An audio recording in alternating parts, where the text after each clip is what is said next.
Como no podía ser, hoy íbamos a hablar sobre la resurrección de Cristo, pero vamos a tocar de una manera muy superficial, ya no vamos a avanzarlo todo, pero Él vino a pagar una deuda que no debía, porque nosotros teníamos una que no podíamos pagar. Eso marcó mi corazón, como dijo nuestra hermana Manoli hace un momento, el versículo muchas veces puedes haber leído un versículo 50 veces, pero como la palabra es viva, nunca sabes cuándo te va a sorprender esa misma palabra va a hacer que tu corazón sienta el fluir de su espíritu dentro de ti, porque esa palabra es viva. Por eso dice la palabra del Señor que mi palabra es viva y eficaz. Viva y eficaz. Vamos a dejar que los niños puedan ir a sus clases.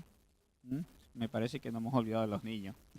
Pero que no les ha hecho mal escuchar testimonios seguro. Pero que tienen sus clases de niños. Pueden pasar los niños y vamos a dar lugar, seguramente un poco de bochorno, pero voy a colocar esto aquí al frente para que lo veáis todo. Lo preparé expresamente para eso. Nosotros teníamos una deuda y Él no tenía ninguna. La nuestra no podíamos pagarla y Él vino a pagar la nuestra. Vamos a leer algunos versículos. Yo no voy a hacerlo desde el principio porque sería completamente imposible terminar. En estos días hemos estado viendo una cosa que nos ha llamado mucho la atención, a mí sobre todo, porque normalmente no he estado dentro de la ciudad o he estado siempre haciendo algo cuando ha pasado este acontecimiento de Semana Santa y muy pocas veces he tenido la oportunidad de ver lo que en esencia pasa dentro de lo que en el medio cultural del entorno donde se encuentra cada lugar, su manera de ver y de entender la religiosidad, ¿no? Vamos a hablar de religiosidad. Y tristemente he visto, me parece que era en Filipinas, que llegaban al estado de casi lapidación, de un estado de shock, de tanto darse con unos pequeños látigos que tienen en la espalda. Y incluso tuvo que intervenir el gobierno para que ya no lo hicieran y ellos dijeron que no es la única manera en la que podemos conseguir el perdón de nuestros pecados. Tristemente, cuando en el Juan 19:30, me gustaría que busques tu Biblia, hay algo que si nosotros conoceríamos la palabra, sabríamos que nuestra deuda ha sido saldada.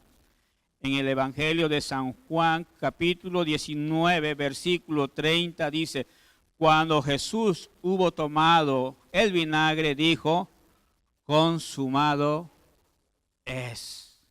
Y habiendo inclinado la cabeza, entregó su espíritu. Aquí hay unas palabras muy claves en cuanto a lo que Jesús acababa de decir. En primer lugar, se estaba dirigiendo al Padre cuando le está diciendo consumado es. Y consumado es era una palabra que se usaba de manera muy natural en aquel tiempo. Viene del griego que dice pagar una deuda.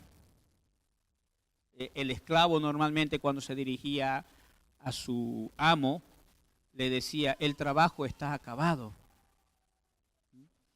Y cuando comerciantes intercambiaban su negocio, usaban mucho esta palabra.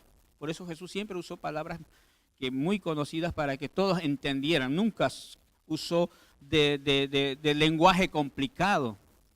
Él nunca usó lenguaje complicado para que los demás no entendieran. ¿Pero qué quiso decir? No, él intentó siempre usar palabras muy conocidas y los comerciantes decían, la deuda está saldada, la deuda está pagada. Entonces Jesús usó esa misma frase para que todos pudieran entender que algo grande estaba aconteciendo en ese mismo momento para la humanidad, para el hombre y para cada uno de nosotros, que nuestra deuda, aquella deuda que nosotros no podíamos pagar, estaba siendo cancelada en ese mismo momento y tú y yo estábamos quedando libres de toda deuda.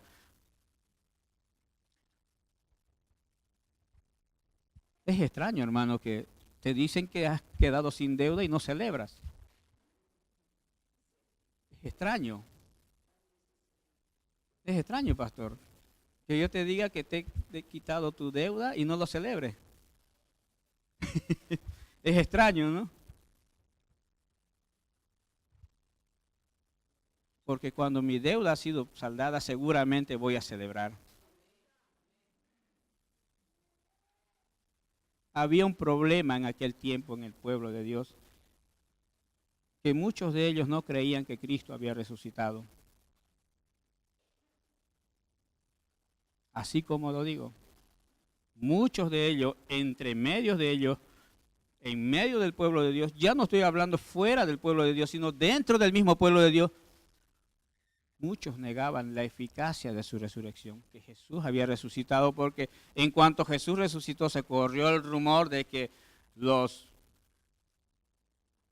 discípulos habían ido de mañana a traer el cuerpo de Jesús sin que nadie se enterara, para que nadie lo supiera y para que ellos intentaran cumplir la profecía a toda costa, como diera.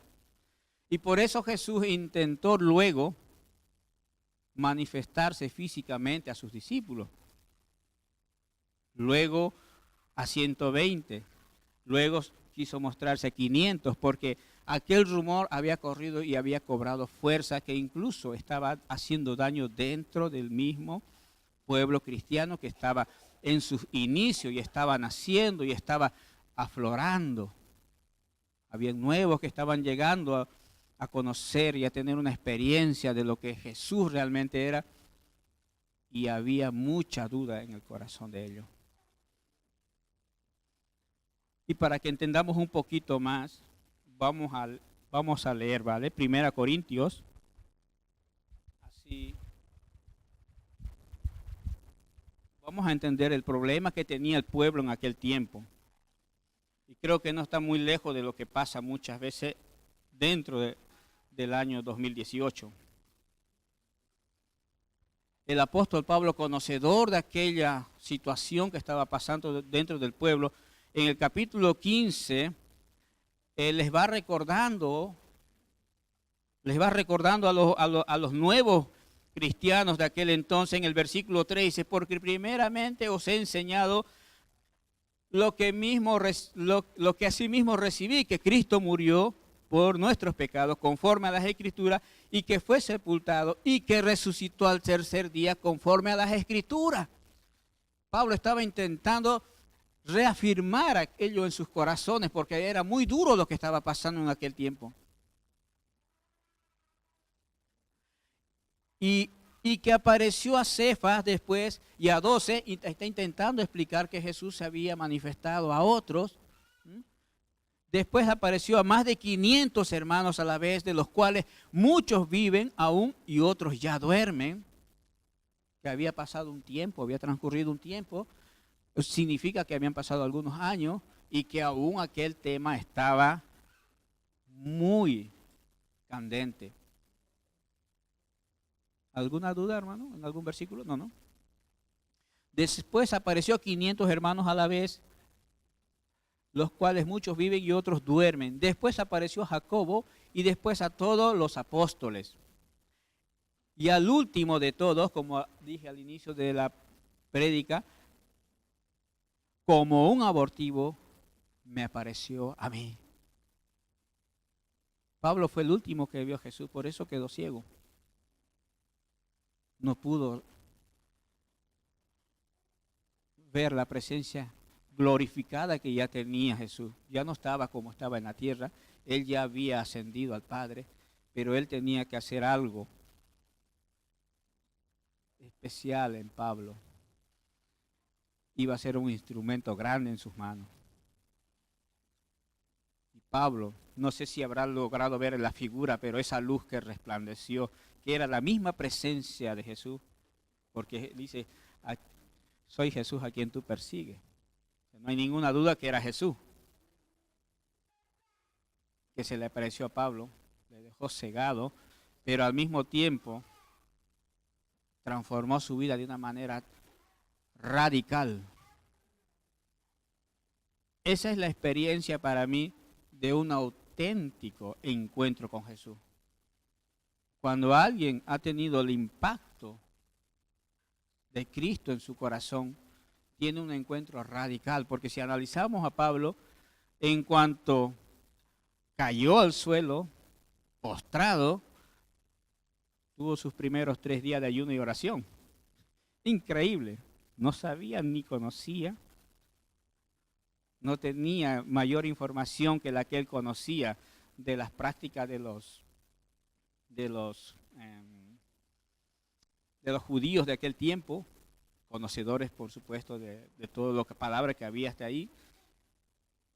Pero yo siempre que analizo esta parte del versículo de la palabra con Marta, estamos hablando y le digo, es increíble cómo Pablo, en cuanto tuvo un encuentro con Jesús, tuvo sus primeros momentos de oración, porque él no comió durante esos 3 días. Él le dijo que no le dieran de comer. Así que él tuvo un impacto tremendo en su vida y en su corazón. Ese mismo Cristo que impactó a Pablo, en esta mañana está en este lugar. Y eso es lo que está llamándome la atención hace mucho tiempo, no solamente ahora, no solamente hoy, 1 de abril, sino hace mucho tiempo dentro del pueblo de Dios vivimos con una incredulidad, pero aplastante de Cristo en medio del pueblo de Dios. De tal manera que nos portamos y servimos y hacemos las cosas para el Señor y usamos el resguardo, es para el Señor. Hemos perdido el temor a su presencia, a su santidad, a su señorío. Creo que no recordamos cómo Pablo cayó casi fulminado. Y siempre decimos, donde están 2 o 3 reunidos en mi nombre, yo estoy en medio de ellos. ¿Y en nombre de quién estamos reunidos, amados? ¿No está Él en medio de nosotros? Pero ¿por qué vivimos como si no estuviera en medio de nosotros? ¿Por qué nos manifestamos y nos comportamos como si no estuviéramos delante del Rey de Reyes y Señor de Señores? ¿Qué es lo que ha cambiado en esencia en mi corazón para que yo no pueda sentir ni ver su presencia?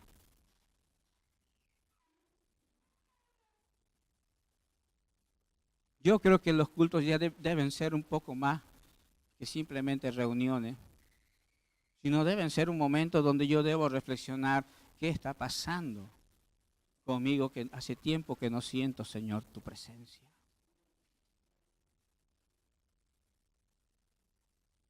Hace tiempo, Señor, que no siento el impacto de tu presencia, porque cuando tú estás, nadie se resiste. Donde Él está, nadie puede resistir. No hay hombre que pueda resistir esa presencia.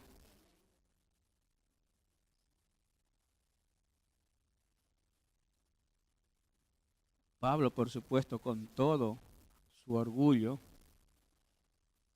ni con todo su conocimiento, ni con toda la autoridad que él llevaba, porque él no iba por ir, iba con autoridad, cayó rendido. Y no solamente cayó rendido, sino que su corazón fue cambiado de tal manera que pasó de ser perseguidor a ser perseguido. ¿Entiendes, hermano, la obra del Señor en el corazón del hombre? ¿Cómo es cuando el Señor impacta nuestro corazón? ¿Cómo es cuando el Señor hace la obra en cada uno de nosotros? Dice que las cosas viejas pasaron. Aquí son todas hechas nuevas. No algunas, todas son hechas nuevas. Las cosas viejas pasaron y aquí todas son hechas nuevas. Algo que marcó mi corazón en la campaña que se tuvo con Franklin Graham. Había unos papelitos que ellos repartían que se doblaba en varios procesos que explicaba el plan de salvación. Pero lo que me impactó a mí, y aún sigo guardando en la memoria de mi corazón, fue que si había alguna duda en el paso 4, vuelve a explicarle el plan de salvación porque no ha conocido todavía a Cristo. Porque todavía no ha tenido un encuentro personal. Porque si aún tienes duda de a quién sirves y en quién crees, es porque todavía no le conoces de verdad. Porque si aún hay duda en nuestro corazón es porque todavía no hemos tenido un encuentro auténtico con Él. A Pablo no le quedó ninguna duda de quien iba a servir era Jesús. Aunque en ellos se le iba la vida, no tenía ninguna duda de que con el quien había tenido el encuentro era con Cristo.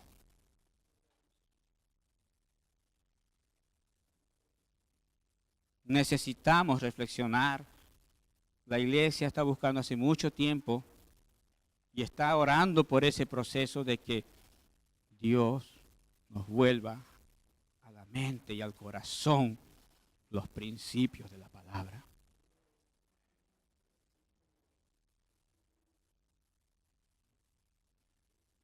Que esta palabra sea viva en nuestros corazones. Cuando esa palabra comienza a ser vida en cada uno de nosotros, entonces ella comienza a germinar, comienza a crecer, comienza a echar raíces. Y cuando comienza a echar raíces, entonces comienza a crecer, comienza a fortalecerse y comienza a ser abrigos para otros y cobijos para otros. ¿Está pasando eso en tu vida? ¿Está pasando eso en nuestras vidas?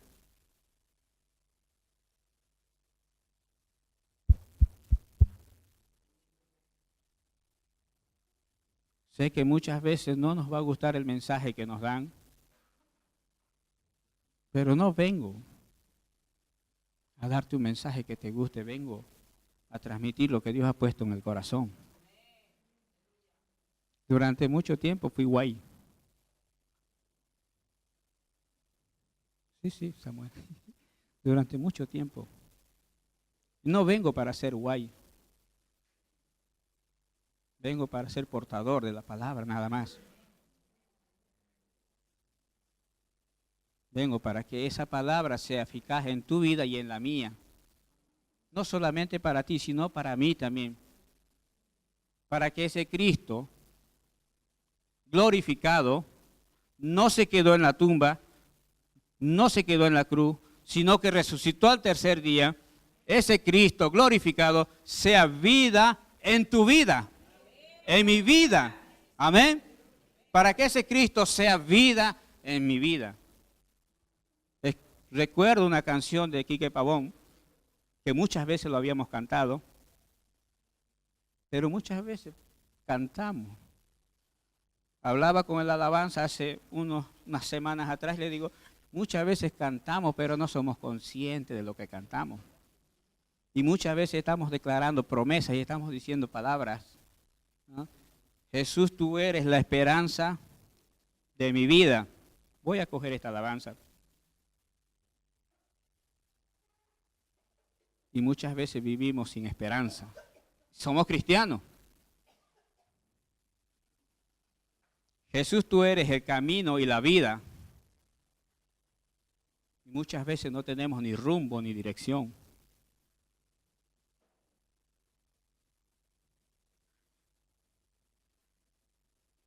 Jesús, tú eres el amigo que me ama.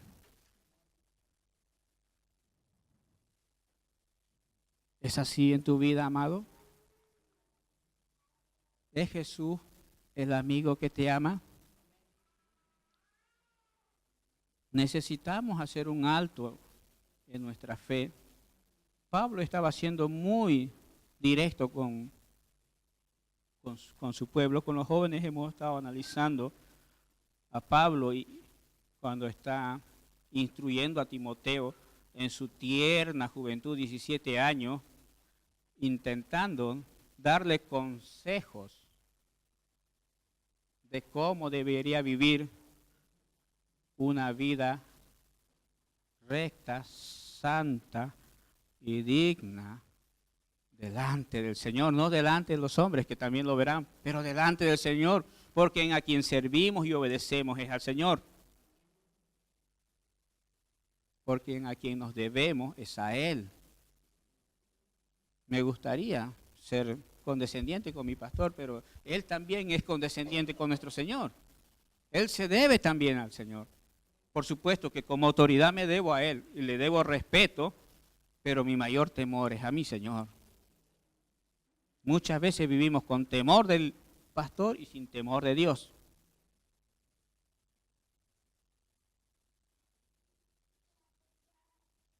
Me mira con los ojos grandes y les aseguro que así es.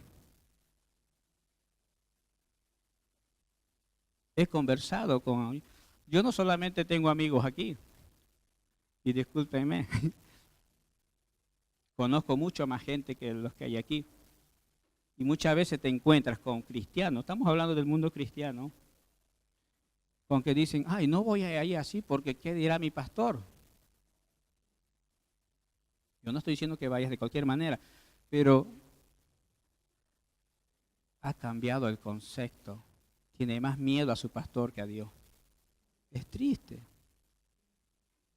Es triste. Es triste, amado. Por eso que es momento en que como iglesia hagamos un alto y digamos, Señor, ¿en qué creo? ¿Estoy creyendo realmente a ti? ¿O he cambiado ya mi forma de verte? Y ahora te veo a través de mi pastor. Con todo el respeto que se merecen nuestros pastores, por supuesto. Con todo el respeto.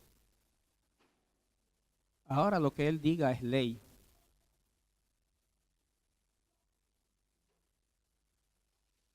Yo sé que muchos no creen, pero hay cosas que se están moviendo en el mundo espiritual dentro de las iglesias que están viviendo un aparente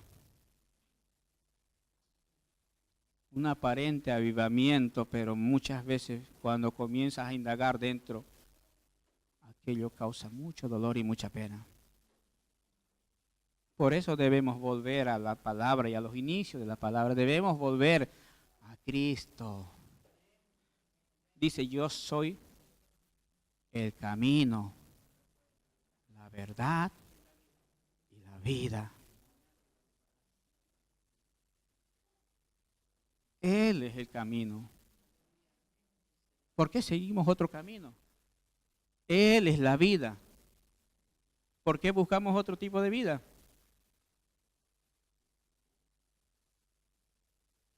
Estamos buscando cosas grandes, pero sin ni siquiera haber llegado a la esencia de lo básico.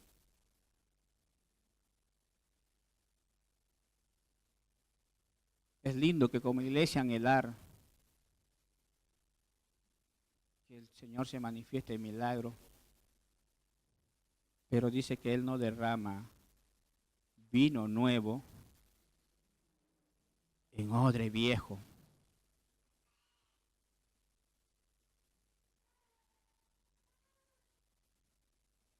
Yo muchas veces me he preguntado, ¿por qué, Señor, no sentimos tu presencia como se sentía antes? ¿Por qué, Señor, ahora hemos perdido esa sensibilidad a tu espíritu? Como os comenté, no me convertí hace pocos años, yo creo que llevo más de 30 años, con 15 años me acepté a Cristo y recuerdo como el fuego de Dios corría por mi interior. Recuerdo cómo su presencia con 15 años hacía que yo saliera a las calles a publicar que había esperanza para esas vidas también como la hubo con la mía. Pero ahora nuestra mayor anhelo y nuestra mayor preocupación son otras cosas. No quiero nombrar por no causar herida ni dolor en el corazón, pero cada uno sabemos. Pequeños detalles, pequeños matices, situaciones que quizás nos llevan simplemente a un engaño. ¿Por qué no nos aferramos a Cristo y volvemos a la esencia de lo que Él es? Como os dije, el mensaje se fue hace rato por otro lado.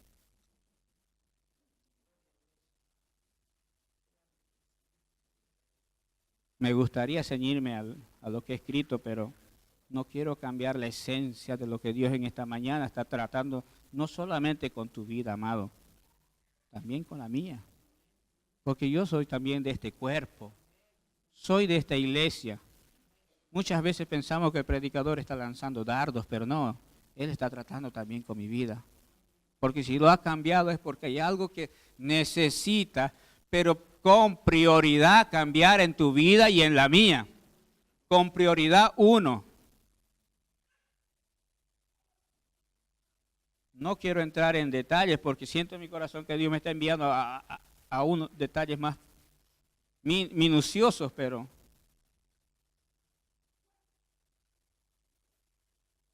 cuando os juntáis, ¿para qué os juntáis?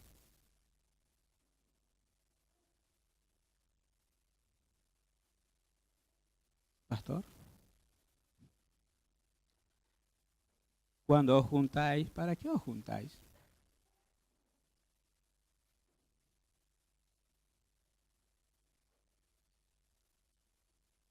¿Por qué ha cambiado la esencia? ¿Por qué ha cambiado la esencia? Porque he dejado de ver como Abraham caminaba, como viendo al invisible. Ha cambiado aquello que había aquí, ahora ya es otra cosa. Pero aún estamos a tiempo, amado. El tiempo del Señor es aquel en el cual yo me someto y me rindo cuando Él me habla. El tiempo del Señor es cuando Él está tratando con mi vida y yo le digo, Señor, gracias, porque llegaste a tiempo. Demasiado tarde sabemos dónde están. Para los que ya es demasiado tarde no están en este lugar. Pero para ti y para mí llegó a tiempo. Y es tiempo de que como iglesia nos levantemos en el nombre del Señor y derribemos todos esos argumentos que se nos han levantado, todas esas cosas que se han levantado en nuestras vidas que simplemente son vanidad y no son la esencia del Evangelio. Vamos a Hechos capítulo 2 y veamos para qué se reunía el pueblo. Estaban juntos.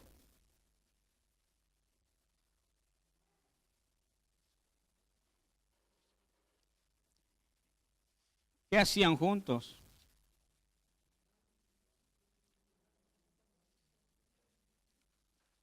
Estaban hablando de la próxima barbacoa.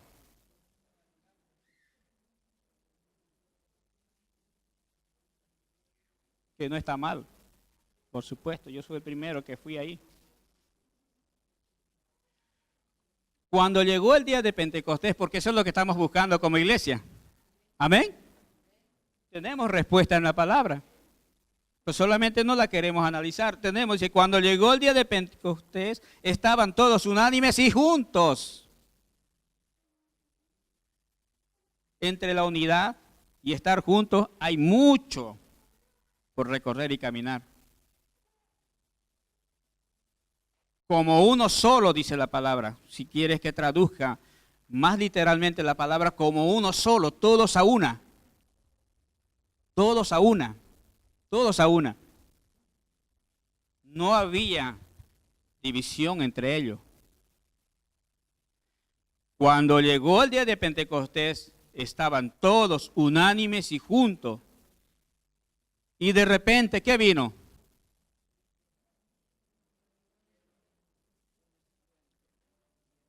Que soplaba, la cual llenó toda la casa donde estaban sentados.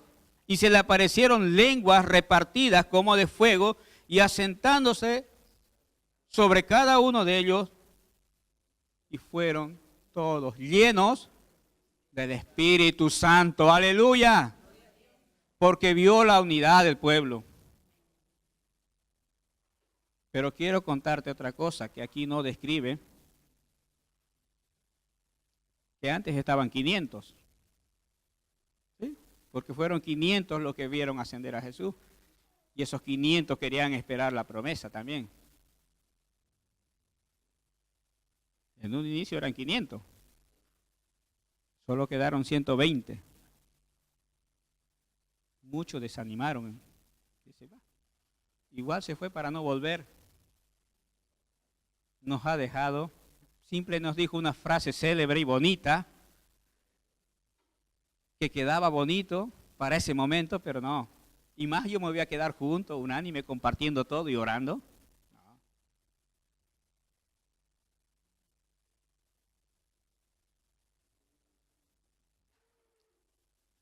Si queremos buscar un mover en nuestra iglesia y en nuestras vidas, Hechos capítulo 2, versículo 1 tiene que ser nuestro lema. Si queremos, nosotros queremos buscar el fuego ya. Nosotros queremos el versículo 4, ¿no? Queremos el 4 directamente, pero ¿por qué no queremos someternos al 1?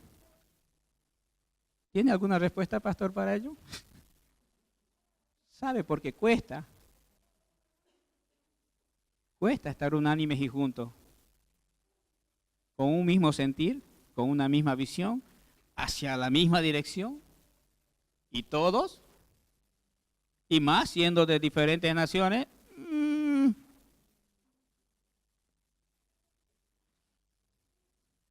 Un día le dije al pastor,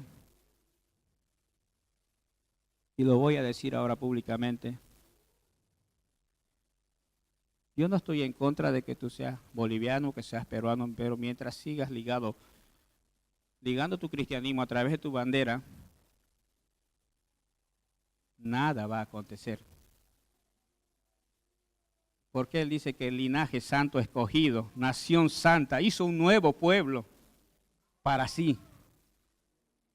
Mientras yo ligue mi bandera primero antes que a Cristo, nada va a acontecer. Porque yo podría decir que en Bolivia se vive así la vivencia del Espíritu. Los otros hermanos decían, Colombia es así. Y otro podría decir, esto es así en Perú. Mientras yo siga ligado, primero por mi bandera antes que Cristo, nada va a acontecer. Porque estaré luchando contra mi hermano peruano siempre. Siempre estaré luchando contra mi hermano ruso. Porque él también tiene su manera de ver, con perdón de ellos. Siempre estaré luchando con mi hermano ecuatoriano. Y aquí el 12 es el que nos obliga a que todos a una. Ahora vamos sobre la bandera de la fe, que es Cristo. Un solo pueblo, una sola nación. Un mismo Dios, un mismo bautizo, una misma fe. Una misma esperanza.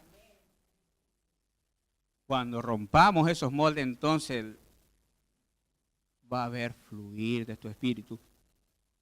Va a haber fluir de su espíritu. Yo lo he notado y lo digo por experiencia. ¿Por qué cuando hace un momento hablaba que sentía más el fuego? Es porque estábamos solo bolivianos. Era más fácil. ¿Se da cuenta? ¿Por qué en Colombia fue más fácil el mover de su espíritu? Solo colombiano. Pero es más difícil cuando hay mucha más diversidad de género. Ahí se ve el verdadero o la verdadera obra del Señor en el corazón del hombre, rendido a Cristo. Algo tiene que cambiar en ti y en mí, amado. Queremos ver un despertar del Espíritu en nuestras vidas y en nuestras iglesias. Algo tiene que cambiar y lo sabes. Hechos capítulo 2, versículo 1. Mientras estemos ligados, nada va a acontecer.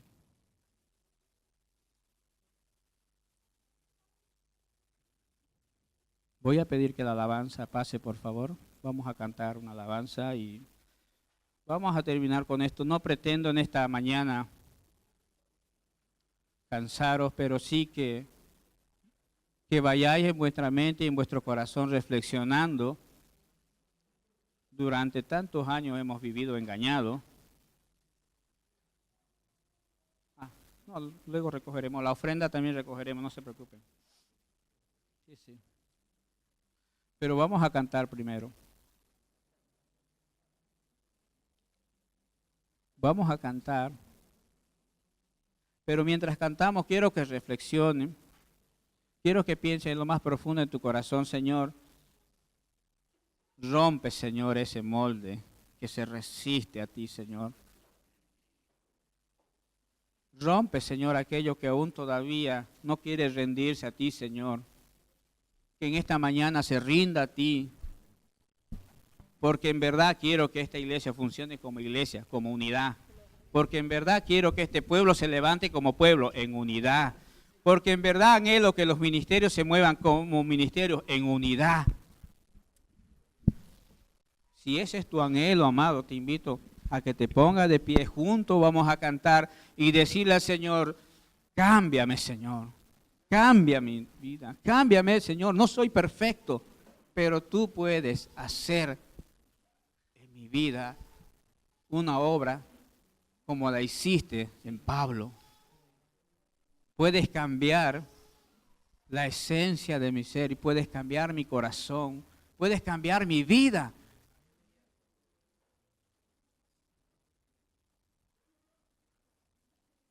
Que en esta mañana permitamos que el Señor sea haciendo la obra en nuestros corazones. Sé que cada uno de nosotros tenemos una idea concebida de lo que es la manifestación y el mover del Espíritu, pero la verdad que Él es libre y soberano también. Y en esta mañana no hay nada imposible para que esa manifestación pueda ocurrir en nuestros corazones en esta mañana. No hay nada, simplemente estoy a un paso. Decirle, heme aquí, Señor. Heme aquí, Señor. Heme aquí, Señor. Me rindo a ti, Señor. Aquí está mi vida. Aquí está mi corazón. Señor, te entrego mi bandera. Quiero estar bajo la tuya. Cuando eso acontezca en tu vida, verás las cosas de diferente manera. Permítele al Señor obrar a través de su Espíritu en tu corazón. No te resistas.